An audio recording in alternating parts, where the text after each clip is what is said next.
Actually ಈ ಸಪ್ತಸಾಗರದಾಚೆ ಎಲ್ಲೋ cinema ನೋಡಿ ಮನೆಗೆ ಬಂದ ಮೇಲೂ ಕೂಡ ನಿಮ್ಮನ್ನು ಬೈಕೊಂಡಿದ್ದೀನಿ. ಯಾಕಂದರೆ ಅಷ್ಟರ ಮಟ್ಟಿಗೆ ನೀವು ಆವರಿಸ್ಬಿಟ್ಟಿದ್ರಿ ಮನಸ್ಸಲ್ಲಿ. ಅಂದರೆ ಆ ವಿಲನ್ ಅಂತಂದರೆ ಹಿಂಗಿರಬೇಕಪ್ಪ ಅಂತ ಹೇಳಿ ಅನಿಸಿದೆ. ಒಬ್ಬ ಬ್ರ್ಯಾಂಡೆಡ್ ವಿಲನ್ ಆಗಿ ನಮ್ಮ ಕನ್ನಡ ಚಿತ್ರರಂಗದಲ್ಲಿ ನೀವು ಹೊರಹೊಮ್ತಾ ಇದ್ದೀರಾ. ಬರಹಗಾರರಾಗಿದ್ರಿ, ನಿರ್ದೇಶಕರಾಗಿದ್ರಿ. ನಿಮ್ಮೊಳಗೆ ಇಂಥ ಒಬ್ಬ ನಟ ಇದ್ದಾನೆ ಅಂತ ನಿಮಗೆ ಗೊತ್ತಿರಲಿಲ್ವಾ ಸರ್? ಇಲ್ಲ, ಗೊತ್ತಿರಲಿಲ್ಲ ನನಗೆ. ನನ್ನಲ್ಲಿ ಒಬ್ಬ ನಟ ಇದ್ದಾನೆ ಅಂತ ಗೊತ್ತಿರಲಿಲ್ಲ. ಈಗಲೂ ಅದ್ರ ಬಗ್ಗೆ ನನಗೆ ನಂಬಿಕೆ ಇಲ್ಲ ಆ್ಯಕ್ಚುಲಾಗಿ. ಯಾವಾಗ ಗೊತ್ತಾಯ್ತು ಸರ್? ಅಲ್ಲ, ಇನ್ನೂ ಗೊತ್ತು ಮಾಡ್ಕೊಳ್ಳೋ ಪ್ರಯತ್ನದಲ್ಲಿ ಇದೀನಾ ಇಲ್ವಾ ಅನ್ನೋದು. ಒಂದೆರಡು ಸಿನಿಮಾದಲ್ಲಿ ಅದನ್ನು ಜಡ್ಜ್ ಮಾಡೋಕ್ಕೆ ಬರೋದಿಲ್ಲ. It's a long journey. ಒಂದೆರಡು ಒಪ್ಕೊಂಡಂಥವ್ರದ್ದು ಆಮೇಲೆ ನಿರಾಕರಿಸಿದ್ದು ಉದಾಹರಣೆಗಳಿದೆ. ಮುಂದಕ್ಕೆ ಹೋಗಬೇಕು. ಇನ್ನು ನಡೆಯೋ ದಾರಿ ತುಂಬ ದೂರ.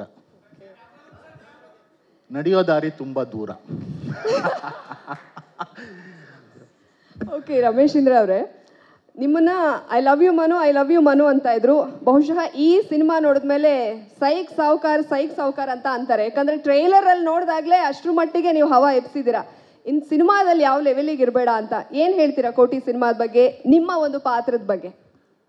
ನನ್ನ ಪಾತ್ರನ ಬರೆದಿರೋದು ಪರಮೇಶ್ವರ್ ಗುಂಡ್ಕಲ್ ಅವರು. ಅದು ಮೊನ್ನೆ ಒಂದು ಇಂಟರ್ವ್ಯೂಲು ಹೇಳಿದ್ದೆ. ಆ್ಯಕ್ಚುಲಾಗಿ ಅವರಲ್ಲಿ ಒಬ್ಬ ಇಂಥ ಖಳ ಇಲ್ಲದೆ ಹೋದರೆ ಈ ಥರದ ಒಂದು ಖಳನಾಯಕನ ಪಾತ್ರನ ಬರೆಯೋಕ್ಕಾಗಲ್ಲ. ಸೊ ಹಾಗಾಗಿ ಮೂಲತಃ ಅವರಲ್ಲಿ ಒಂದು ಖಳನಟ ಮತ್ತು ಖಳನಾಯಕ ಇದ್ದಾನೆ. ಅವರ ಪಾತ್ರನ ತುಂಬ ಚೆನ್ನಾಗಿ ಕಟ್ಕೊಟ್ಟಿದ್ದಾರೆ. ಆಮೇಲೆ ಆ್ಯಕ್ಚುಲಾಗಿ ಖಳನಾಯಕನ ಪಾತ್ರ ಬರೆಯೋದೇ ತುಂಬ ಕಷ್ಟ. ಅಂದರೆ ನಾಯಕನ ಪಾತ್ರಕ್ಕೆ ನಿಮಗೆ ಸೀಮಾರೇಖೆಗಳೊಂದಷ್ಟಿದೆ. ಅದೆಲ್ಲವನ್ನು ಟಿಕ್ ಮಾಡ್ಕೊಂಬಿಟ್ರೆ ನಾಯಕ ಸೂಟ್ ಆಗಿಬಿಡ್ತಾನೆ. ಖಳನಾಯಕನಿಗೆ ಅದನ್ನು ಮೀರಿ ಏನೇನೋ ಬರೀಬೇಕಾಗತ್ತೆ. ಅದೆಲ್ಲವನ್ನು ಪರಮೇಶ್ವರ್ ಗುಂಡ್ಕಲ್ ಅವರು ಬರೆದಿದ್ದಾರೆ. ಮತ್ತು ದೀನು ಸಾವ್ಕಾರು ಸೈಕೋ ಅಂದರೆ ಸ್ವಲ್ಪ ಪರಮೇಶ್ವರಲ್ಲಿ ಯಾವ ಥರದ ಗುಣ ಇದೆ ಅಂತ ನೀವೆಲ್ಲರೂ ಇದರಲ್ಲೇ ಗೊತ್ತಾಗತ್ತೆ. ಅಂದರೆ ಉತ್ತರ ಕೊಡಲಿ, ಅವರಲ್ಲಿ ಯಾವ ಥರದ ಒಂದು ಸಣ್ಣ ತಿಕ್ಕಲುತನ ಇದೆ ಅನ್ನೋದು ಇದರಲ್ಲಿ ನಿಮ್ಗೆ ಗೊತ್ತಾಗತ್ತೆ. ಸೊ ಹಾಗಾಗಿ ಅದೆಲ್ಲವನ್ನು ಸೇರಿಸಿ ಬರೆದಿದ್ದಾರೆ ದೀನು ಸಾವ್ಕಾರಲ್ಲಿ. ಇನ್ನೊಂದು ಏನಪ್ಪ ಅಂದರೆ, ಒಳ್ಳೆಯ ಮನುಷ್ಯರು, ಒಳ್ಳೆಯ ಹೃದಯ ಇರೋರು ಒಳ್ಳೆ ಖಳನಟರಾಗ್ತಾರಂತೆ. ಇದು ಒಂಥರ ಹೆಂಗೆ ಅಂದರೆ ಎಲ್ಲ ಹೇಳಿ ಕೊನೆಗೆ ಮ್ಯಾನೇಜ್ ಮಾಡೋದಿದೆ. ಡಾಲಿ ಧನಂಜಯ ಅವರು ಡಾಲಿಯಾಗಿ ಖಳನಟನಾಗಿ famous. But as a person he is very sweet. ಹಾಗಾಗಿ ಅವರು ಅದನ್ನ ಅಭಿನಯಿಸಿರೋದಷ್ಟೇ. ನೀವು ಹೇಳ್ತಾ ಇದ್ದೀರಾ ನಿರ್ದೇಶಕರಾಗಿ ಅವರಲ್ಲಿ ಒಬ್ಬ ಖಳನಟ ಇದ್ರೆ ಮಾತ್ರ ಅದನ್ನ ಬರೆಯಕ್ಕೆ ಸಾಧ್ಯ ಅಂತ. ಹೌದು, ಅವರು ನಿರ್ದೇಶಕನಾಗಿ ಅವರಲ್ಲೊಬ್ಬ ಖಳ ಇದ್ದಾನೆ. ನಟನಾಗಿ ಖಳ ಅಲ್ಲದೆ ಇರೋವನು ಖಳನ ಪಾತ್ರ ಮಾಡೋದು ಸುಲಭ. ಏನ್ ಹೇಳ್ತೀರಾ ಪರಂ ಸರ್ ಇದಕ್ಕೆ? ಇಲ್ಲ, ನಟರ ಪರ್ಸ್ಪೆಕ್ಟಿವನ್ನು ಅವರು ಕೊಡ್ತಾ ಇದ್ದಾರೆ. ನಿಜ ಅಂತಲೇ ಹೇಳ್ತೀನಿ, ನನಗೆ ಗೊತ್ತಿಲ್ಲ ಅದು. ನಟರಾಗಿ ಅವ್ರು ಹೇಳಿದ್ದಾರೆ, ಹಾಗಾಗಿ ಅವ್ರ ಮಾತನ್ನು ತಗೊಳ್ತೀನಿ ನಾನು. ಒಂದು ವಿಷಯ ಆ್ಯಕ್ಚುಲಾಗಿ ಏನಂದರೆ, ಪರಮೇಶ್ವರ್ ಅವರು ಅಂದರೆ ಇವತ್ತಿನ ಕಾಲಘಟ್ಟದಲ್ಲಿ ಏನಂದರೆ, ಇವತ್ತು ಸಿನಿಮಾಗಳು after 5 minutes 6 minutes they start chatting over phone. Cinema ನೋಡ್ತಾ ಅದರಲ್ಲಿ ಇವತ್ತು ಸಿನಿಮಾನ ಕೂಡಿಸ್ಕೊಂಡು ನಾವು ಮೊಬೈಲ್ಗೆ ಹೋಗದೆ ಪರದೆನೇ ನೋಡಿಕೊಂಡು ಸಿನಿಮಾನ ವಾಚ್ ಮಾಡೋ ಥರ ಇಡೋದು ತುಂಬ ಚಾಲೆಂಜಿಂಗ್ ಇದೆ. ಅಂಥದ್ರಲ್ಲಿ ಅವರು ಅದಕ್ಕೆ ಬೇಕಾದಂಥ ಪ್ರಿಪ್ರೇಷನ್ ಮಾಡ್ಕೊಂಡಿರೋದು, ಕತೆ ಮಾಡ್ಕೊಂಡಿರೋದು, ಚಿತ್ರಕಥೆ.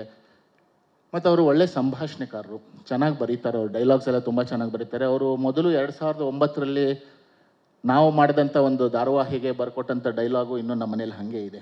ಒಂದು ಪುಟ ಬರ್ಕೊಟ್ಟಿದ್ರು.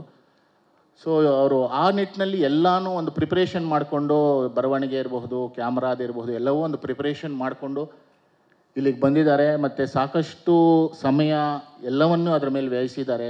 ಸೊ ಅವರು ಗೆಲ್ಲಬೇಕು, ಗೆಲ್ಲತ್ತೆ ಮತ್ತು ಗೆಲ್ಲೋ ಲಕ್ಷಣಗಳು ಎಲ್ಲವೂ ಇದೆ.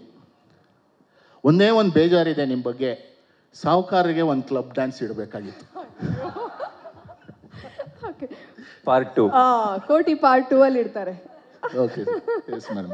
ಓಕೆ, ಇಲ್ಲೇ ಭರವಸೆ ಸಿಕ್ಕಿದೆ. ಅದು ನಮ್ಮ ಮಾಧ್ಯಮ ಮಿತ್ರರು ಸೆರೆ ಹಿಡಿದಿದ್ದಾರೆ. ಹಾಗಾಗಿ ಅವರು ಆ ಮಾತನ್ನ ವಾಪಸ್ ತಗೊಳಕ್ ಸಾಧ್ಯನೇ ಇಲ್ಲ. ನೀವು ಬೇಕಾದ್ರೆ ಪ್ರೂಫ್ ಅಂತ ಬಂದು ತೋರಿಸ್ಬೋದು, ಒಂದ್ ವೇಳೆ ಹಾಕಿಲ್ಲ ಅಂತಂದ್ರೆ ಅಲ್ವಾ? Yes madam. Okay sir, jokes part ನೀವು ಹೇಳ್ತಾ ಇದ್ರಿ, ಒಂದೆರಡು ಸಿನಿಮಾಗಳಲ್ಲೇ ಅದು ಪ್ರೂವ್ ಆಗಲ್ಲ. ಒಂದೆರಡು ಸಿನಿಮಾ ಆದಮೇಲೆ ಜನ ಮತ್ತೆ ಅದನ್ನು ಹೇಗೆ ಅಕ್ಸೆಪ್ಟ್ ಮಾಡ್ತಾರೋ ಗೊತ್ತಿಲ್ಲ, ಹಿಂದಿನದ್ದು ನಾವು ನೋಡಿದ್ದೀವಿ ಅಂತ. ಬಹುಶಃ ಪಾತ್ರದಿಂದ ಪಾತ್ರಕ್ಕೆ, ಚಿತ್ರದಿಂದ ಚಿತ್ರಕ್ಕೆ ನೀವು ಅಭಿನಯಿಸ್ಕೊಂಡು ಬರ್ತಾ ಇರೋದು ಅಥವಾ ನಿಮ್ಮ ಪಾತ್ರಗಳಲ್ಲಿನ ಭಿನ್ನತೆ ನೋಡ್ತಾ ಇದ್ರೆ ಖಂಡಿತ ಒಬ್ಬ ಶ್ರೇಷ್ಠ ಖಳನಟನಾಗಿ ನೀವು ಕನ್ನಡಿಗರ ಮನಸ್ಸಿನಲ್ಲಿ, ಜನರ ಮನಸ್ಸಿನಲ್ಲಿ ಅಚ್ಚಳಿಯದೆ ಉಳಿತೀರಾ. ಲೇಟಾಗಿ ಬಂದರೂ ಬಹಳ ಲೇಟೆಸ್ಟ್ ಆಗಿ ಬಂದಿದ್ದೀರಾ ಸರ್, ಅದನ್ನು ನಾನು ಭರವಸೆ ಕೊಡಬಲ್ಲೆ ಸರ್. Thank you madam. ನಿಮ್ಮ ಭರವಸೆ ಜನನೂ ಸುಳ್ಳಾಗಿಸದೇ ಇರಲಿ, ನಿರೀಕ್ಷೆ ತಕ್ಕ ಹಾಗೆ ಎಲ್ಲವೂ ಒಳ್ಳೆಯದಾಗಲಿ. Thank you sir, thank you very much. ಮತ್ತೊಮ್ಮೆ ನಿಮ್ಮ ಕೋಟಿ ಸಿನಿಮಾಗೆ ಆಲ್ ದಿ ಬೆಸ್ಟ್. ಧನ್ಯವಾದಗಳು ಮೇಡಮ್, ಥ್ಯಾಂಕ್ ಯು. ಸ್ವಾದಿಷ್ಟತೆಯ ಸ್ವಾದ, ತಾಜಾತನದ ಆಹ್ಲಾದ, ಉತ್ತಮ ಆರೋಗ್ಯ ಮತ್ತು ಹೆಚ್ಚಿನ ರೋಗ ನಿರೋಧಕ ಶಕ್ತಿಯ ವೃದ್ಧಿಗೆ ಈಗ ನಿಮಗೆ ಸಿಗುತ್ತಿದೆ ಉತ್ತಮ ಗುಣಮಟ್ಟದ ಪೌಷ್ಟಿಕಾಂಶ. Shri Vaidik millet health mix, ಇದು ಸಿರಿಧಾನ್ಯಗಳ ಸಂಪತ್ತು.